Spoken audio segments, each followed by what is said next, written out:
ప్రజాపాలన అని చెప్పుకున్న సీఎం రేవంత్ రెడ్డి మొదటి రోజు మాత్రమే ప్రజలను కలిశారని మళ్లీ ఇంతవరకు ప్రజలను కలవలేదని మాజీ మంత్రి హరీష్ రావు విమర్శించారు.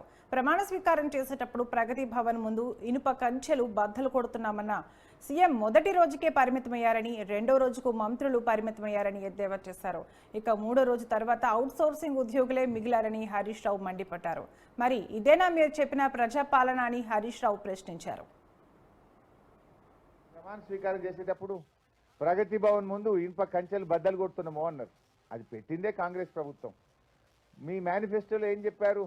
ప్రతిరోజు ముఖ్యమంత్రి ప్రజల్ని కలుస్తాడు, మాది ప్రజాపాలన అన్నారు. ఏం జరిగింది?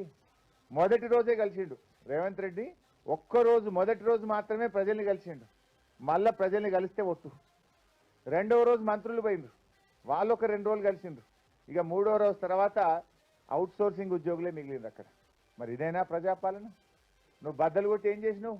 ప్రజలకు దొరకకుండా అయినావు. నువ్వు ప్రజల్ని నువ్వు కలుస్తలేవు. ఈరోజు ఇలా 3,50,000 దరఖాస్తులు వచ్చినాయి ప్రజాపాలనలో. ఒక్క దరఖాస్తు అయినా పరిష్కారం అయిందా? ఆ కాయిదాలన్నీ ఎక్కడ పోయినాయి? ప్రజలు ఎంతో దూరంతో ఆశతో ముఖ్యమంత్రి కలుస్తాడని వస్తే నువ్వు కలవకపోతివి, నీ మంత్రులు కలవకపోయే. పెట్టిన దరఖాస్తులకు ఈ రోజు వరకు స్పందన లేదు, దాని యొక్క ఫలితం లేదు. 3,50,000 దరఖాస్తులు ఇప్పటి వరకు వచ్చినట్టు సమాచారం. దాని మీద వైట్ పేపర్ రిలీజ్ చేయండి. ఆ రోజు ఏమన్నా ప్రమాణ స్వీకారం